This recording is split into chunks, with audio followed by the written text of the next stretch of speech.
The Desperate Plea. Miles Bourne sat back in his leather chair, his fingers absently drumming against the polished surface of his desk. The soft hum of the city beyond the large, circular window of his office was a comforting yet distant sound. He was staring out at the gleaming spires of New Haven, the sprawling human alien immigration colony that had become his home for the last 5 years. It was a city of hope, of dreams, and yet, to him, it often felt like a cacophony of unfulfilled promises. It was the place where his career had flourished, but where his soul had become weary. The late afternoon sun cast long shadows across the colony, bathing the metal and glass buildings in a fiery orange glow. Miles watched as the sunlight reflected off the polished surfaces of the buildings, creating a dazzling, almost dreamlike effect. Yet, as beautiful as it was, it only reminded him of the distance between himself and everything else. He was, after all, merely a cog in the larger machinery of this city, a director of a school that could only admit so many. And as much as he enjoyed his work, there were moments when it felt like a burden, moments when he wished for something more. The chime of the office door suddenly broke through his musings, sharp and unexpected. He hadn't been expecting any visitors, especially not this late. Parents, usually, were the ones to arrive at odd hours, desperately trying to get their children into the prestigious school he ran. But this felt different. There was an edge to the tone of the chime that made his stomach tighten. "Come in," Miles called, his voice steady despite the sudden rush of adrenaline coursing through him. He straightened his black shirt and ran a hand through his light brown hair, trying to compose himself. The door slid open, and Miles' gaze immediately locked onto the figure standing in the doorway. It was a woman, tall, graceful, and radiant in a way that was impossible to ignore. Her skin was light blue, a shimmering tone that seemed to catch the dying light of the sun in a way that made it appear as though she were glowing. Her long, slightly wavy blue hair was pulled back into a high ponytail, and she wore a loose gray sweater that had slipped slightly off one shoulder. Black leggings hugged her legs, emphasizing her athletic build. Her presence, though almost otherworldly, wasn't what caught Miles off guard. It was the expression on her face, the quiet yet undeniable tension in her eyes, the way she hesitated in the doorway, as if choosing her words carefully, but also as if there was something more at stake than just a simple conversation. "Director Bourne," she said, her voice melodic and smooth, though there was an unmistakable undertone of desperation woven into her words. "I apologize for coming so late, but I desperately need your help." Miles blinked, momentarily stunned by the force of her presence. He had dealt with hundreds of parents in his career, but this woman was different. There was an urgency in her tone that immediately set off a warning in his mind. Something was wrong. Something far beyond the scope of normal school admissions. "Please, come in." He gestured to the chair across from his desk, his voice more measured now, trying to regain control of the situation. The woman walked in fluidly, her movements graceful, yet deliberate. As she took a seat, Miles couldn't help but notice the subtle tension in her posture. It was as if she was balancing on the edge of something fragile. Her eyes, an unnatural silver hue that shimmered with starlight, met his directly, unflinching and intense. "I'm Barana Valen," she began, her voice betraying a trace of the exhaustion she must have been carrying. "And I need a place for my son in your school." Miles felt a flicker of recognition at the name, but he quickly masked it. Barana Valen, a Celestian. The Celestians were known for their elegance, their beauty, and their advanced intellect. They were also known for their stringent social structures, their obsession with order. But there was something else about this woman, something that made her seem different from the others he had met in his career. Her demeanor was not one of aloofness, but one of desperation. It was raw, stripped of all the politeness that typically accompanied high-ranking figures from other species. He leaned back in his chair, his fingers tapping rhythmically on the desk as he processed the request. "Miss Valen, I'm sure you're aware that we are at capacity. There's a waiting list, hundreds of names long." We can't just accept anyone off the street." Orana didn't flinch, but her eyes darkened, and for a moment, Miles saw a flash of something deeper, a mother's resolve, a fierce determination that couldn't be ignored. "I've tried everything else," she said, her voice steady but laced with an edge. "Every other school in the sector has turned us away. You're my last hope." Her words hit him like a sudden blow. Miles knew how difficult it was to get into the school. He had seen countless parents bend over backward just to get their children a spot, paying exorbitant fees and begging for a chance. But this was different. Her tone, her urgency, everything about this woman screamed that her situation was not just one of typical desperation. His eyes narrowed slightly. "Miss Vallon, if you understand how competitive it is to get into this school, then you must also understand that your son's application can't just bypass those who've been on the list for years." Orana leaned forward, and Miles felt the intensity of her presence growing with every word she spoke. "I've tried every other option, Director. I've gone through every channel. My son deserves this, deserves the opportunity to learn, to grow. He's different from the other children. He's brilliant." She paused, her eyes flickering with something like hope, but it was soon replaced by something else, a quiet, searing pain. "I'll do anything to ensure he gets the education he needs." The weight of her plea hung in the air between them. Miles' fingers stopped tapping. For the first time, he found himself unsure of what to say. "Anything?" he echoed, his voice barely above a whisper. Orana nodded, her gaze unwavering. "Anything," she repeated, her words charged with an intensity that sent a shiver through him. "You don't understand. My son, he's different. And the other schools." Her voice cracked slightly. "They don't know how to deal with him." Miles studied her, his mind racing through the possibilities. He had seen his share of difficult cases, but something about her son, something about her, felt different. He knew it wasn't just about getting a child into a school. It was about saving a future, and perhaps, in some strange way, about saving herself. "Tell me about your son," Miles said finally, his voice gentle but firm. Orana's shoulders seemed to relax ever so slightly, as if she had been holding her breath. She leaned back in her chair, but her eyes remained locked on his, her focus absolute. "His name is Kai," she began softly. "He's 12, and he's special. He's different from other Celestian children. His mind works faster, processes information in a way that others don't understand. But because of that, he's been rejected from every school in the sector.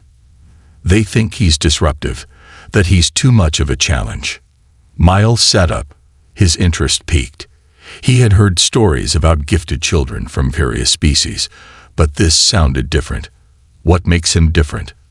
Orana reached into her bag and produced a data crystal. "Everything is on here. His test scores, incident reports, his behavioral evaluations." Miles inserted the crystal into his data reader, pulling up the files. As the data loaded, he scanned through the test scores. Mathematics, engineering, spatial reasoning, all off the charts. This was no ordinary child. He was brilliant, yes, but also troubled. Miles' eyes flicked over the incident reports. Reprogramming school cleaning droids to perform synchronized dance routines, modifying cafeteria synthesizers to produce memes in food form. The boy was a genius, but clearly a challenge. Orana's voice broke through his thoughts. Kai needs a school that understands his abilities, not one that punishes him for them. He needs a place where he can thrive. Miles looked up, his mind racing. "I can see that his potential is extraordinary. But you're asking a lot, Miss Vallon." She stood then, moving around his desk with surprising grace. "I'm asking for my son's future, Director. He deserves the best." And for the first time since she entered his office, Miles Bourne felt the weight of the decision before him. He wasn't just dealing with an application. He was staring at a mother's plea for help, for a future for her child, a future that Miles could help shape.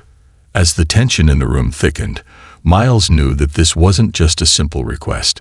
It was a challenge, one that would change the course of both their lives. This is the beginning of an intricate journey, one that will lead Miles and Barana down paths they never expected. A young genius, a mother's fierce love, and a director forced to confront his own values, all of them interconnected in a fight for a better future. The struggle for Kai's future, the silence between them lingered for a moment too long, stretching the tension until it seemed to fill every corner of Miles Bourne's office. He sat there, his mind racing through the possibilities. He was no stranger to difficult decisions. He had made his fair share throughout his years as director of the prestigious school. But this felt different. Barana Vallon had come to him, not just as a mother seeking a place for her child in an overcrowded institution, but as someone fighting for a future that could very well be altered forever depending on the choice he made now. Her son, Kai, was something special, something rare, but at what cost would that rarity come?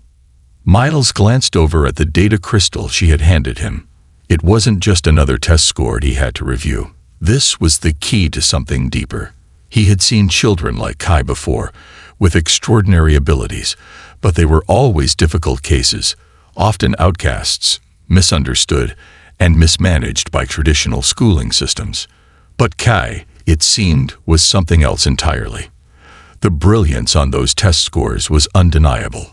His creativity, his ability to reprogram cleaning droids, to manipulate the cafeteria synthesizers into producing memes in food form, it all pointed to a mind that was far ahead of his peers, one that would undoubtedly change the way things were done in their society. Still, the challenges would be immense. The school's capacity was stretched thin as it was. And this wasn't just any child. It was a child of an alien species, one whose culture was vastly different from the humans and others he dealt with daily. The idea of merging different educational approaches, particularly when dealing with gifted children like Kai, was a delicate and sometimes controversial matter. Miles had his hands full just trying to keep everything running smoothly for the students already enrolled. "Do you really think your son can adapt here?" Miles asked finally, breaking the silence. Barana's silver eyes didn't waver as she met his gaze. "I believe he can thrive in an environment that challenges him, one where his unique abilities are not seen as problems but as assets." Miles raised an eyebrow. Challenging him isn't the issue. The issue is whether or not we have the resources to give him the support he needs. It's not just about academic excellence. It's about social integration, emotional stability, and finding a way to make sure he fits in with his peers.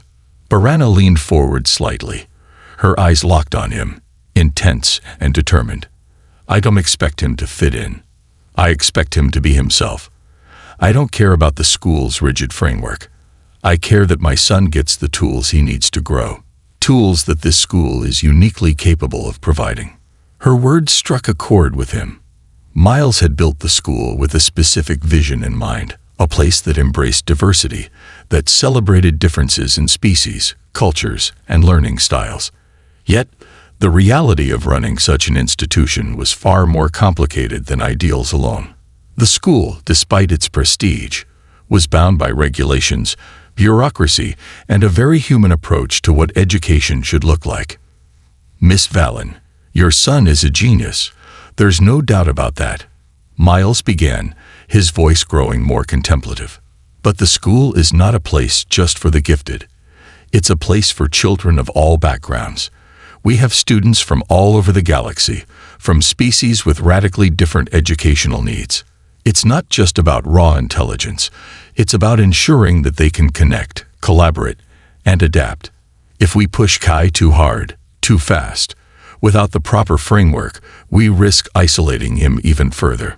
Barana's lips tightened, a visible flicker of frustration crossing her face. "I don't need to be reminded of the risks. I've seen how the world treats children who are different. Kai's abilities don't fit into neat little boxes, and no one knows how to nurture them.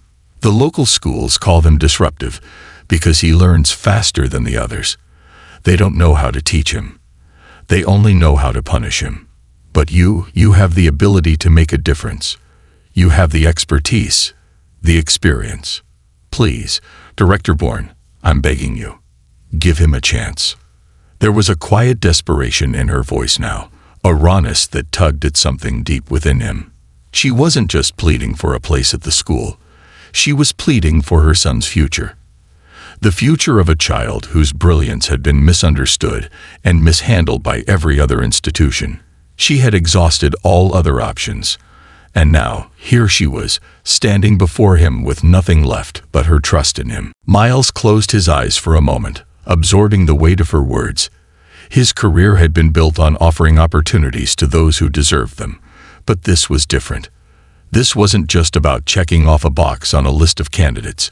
It was about a life, a future, and the potential to shape an extraordinary mind. The silence in the room deepened, and Miles felt the walls of his professional detachment begin to crumble. He had spent so many years maintaining a strict boundary between his personal feelings and his role as an educator. But Barana Valen's plea stirred something in him, a desire to do more, to offer something beyond the usual procedures and regulations. "I'll need to meet him," Miles said, his voice firm but softer than before. "And I'll need to review all of his records, his evaluations, his behavioral incidents, everything." Barana's posture softened slightly, and a flicker of hope crossed her face. "I can bring him here tomorrow. If you'll meet him, if you'll just see for yourself how brilliant he is." Miles nodded. "I will. But I can't make any promises, Miss Valen. We have a strict process, and there are protocols that I can't bypass without very good reason. I need to make sure he's the right fit for this school, not just academically, but socially and emotionally." Barana stood, but this time, there was a quiet resolve in her expression. "I understand, and I'm not asking for a guarantee.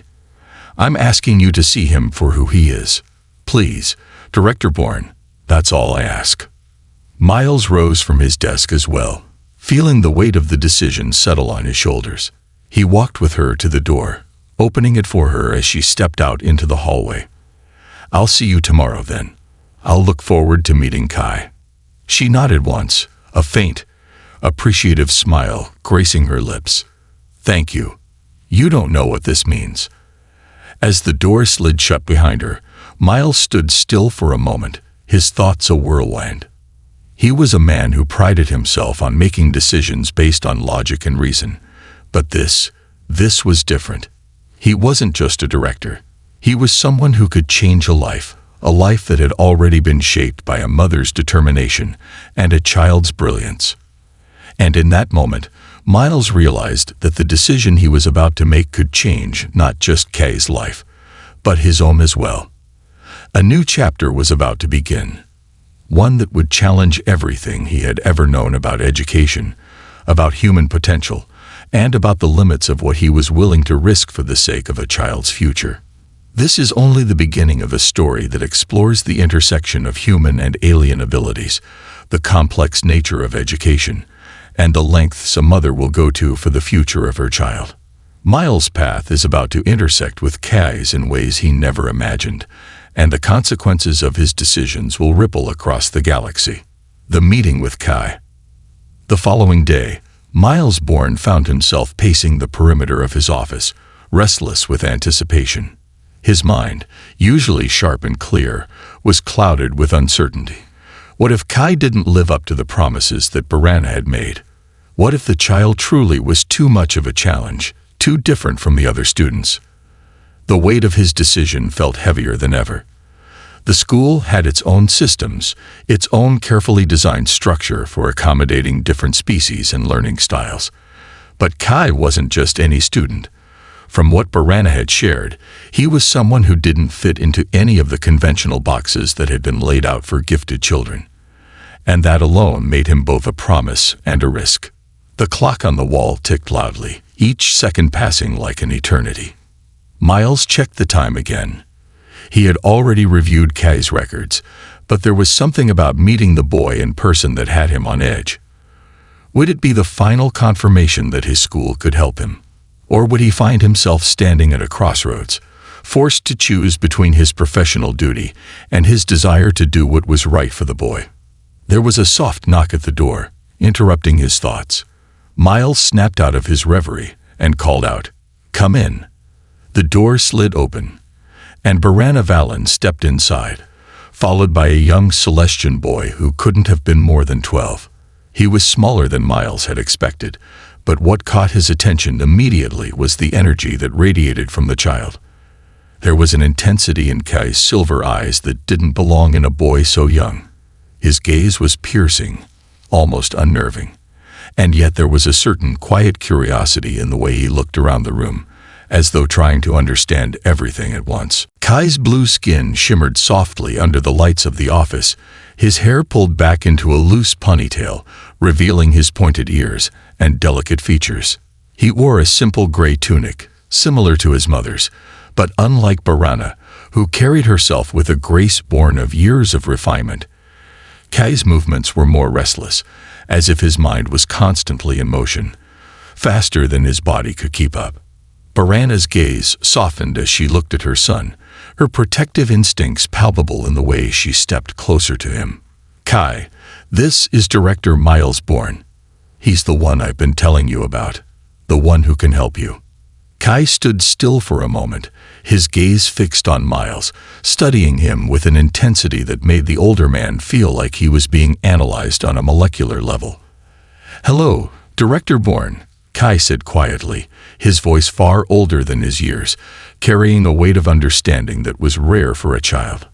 "I've heard a lot about you." Miles smiled, although he wasn't entirely sure how to respond to that. He stood up from his desk, extending his hand in greeting. Trying to maintain the professional distance he always kept with students and parents. But when Kai took his hand, there was a surprising strength in his grip, a firmness that belied his size. "It's a pleasure to meet you, Kai," Miles said, trying to mask his own discomfort. He motioned to the chair beside him. "Please, sit." Kai hesitated for only a moment before he took a seat, his posture stiff but attentive. Barana, standing just behind him, seemed to radiate both pride and anxiety, her eyes flicking between her son and Miles as if waiting for some kind of judgment. The air in the room felt thick with unspoken words, each of them waiting for the other to break the silence. So Miles began, settling into his chair again. "Your mother tells me that you're exceptional when it comes to learning, that you have an ability to process information faster than most. Is that true?" Kai's eyes flickered with something like amusement before he nodded. "I understand things quickly. When I'm bored, I figure out how things work.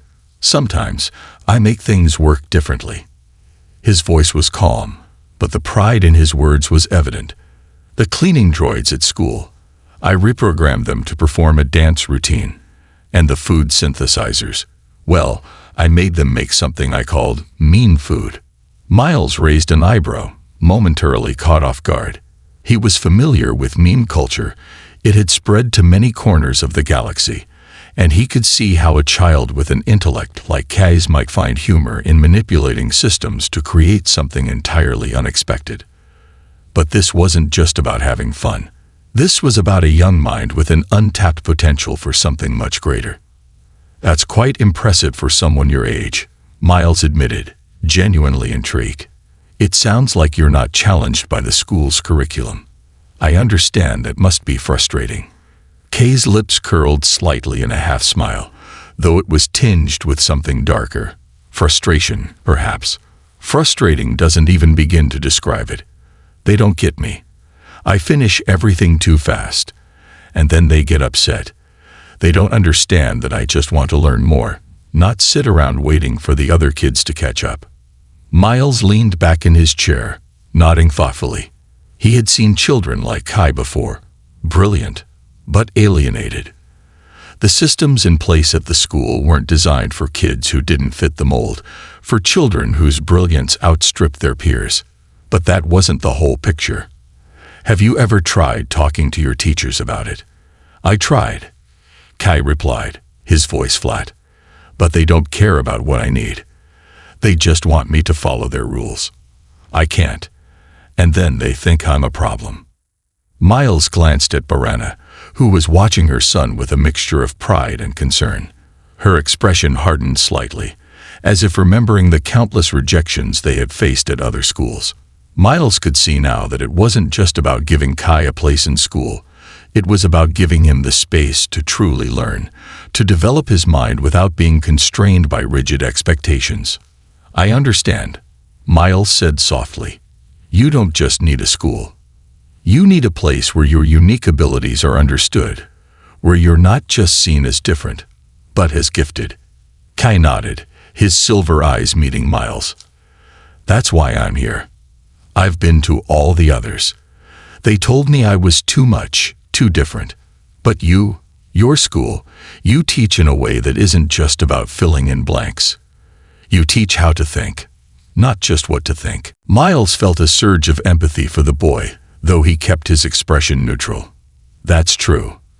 But it's not just about what we teach, it's about how we approach it. You're right. We don't just teach facts. We teach methods, critical thinking, problem solving. We give students the tools to create, to adapt, to innovate." He paused, meeting Kai's gaze directly. "But there are challenges. This school isn't a place for everyone. It's a place for those who can handle the pressures of being extraordinary, who can find their place in a world that often doesn't know how to handle them." Barana shifted slightly, her posture becoming more rigid. "I know Kai can handle it. He has to." Miles turned his attention to her, studying her closely. There was a fire in her eyes, a fierce love for her son that made her willing to do whatever it took. "You're right," Miles said finally. "He's capable of more than most. But it's going to be a journey, one that doesn't just depend on Kai's brilliance, but on how well he can integrate with the other students. He will be challenged, not just intellectually, but socially." Barana nodded, her expression softening. "I understand. He's never fit in. But he's ready for this. He needs this chance." Miles exhaled slowly, weighing the decision in his mind. "All right. I'll make a special exception. But we'll need to monitor his progress closely. This isn't going to be easy. I'll need you and Kai to be committed to this journey every step of the way." Kai's face lit up with a spark of excitement, but it was Barana who spoke next. "Thank you, Director Bourne. You won't regret this." As the meeting came to a close, Miles felt a strange sense of certainty, tempered by the weight of the responsibility he had just taken on. Kai Valen wasn't just any student, he was a force of nature. And Miles would need to help him harness that force, not only for Kai's future, but for the future of the school itself. This was more than just a chance for the boy. It was a chance for the world to see what was possible when brilliance wasn't confined by limitations.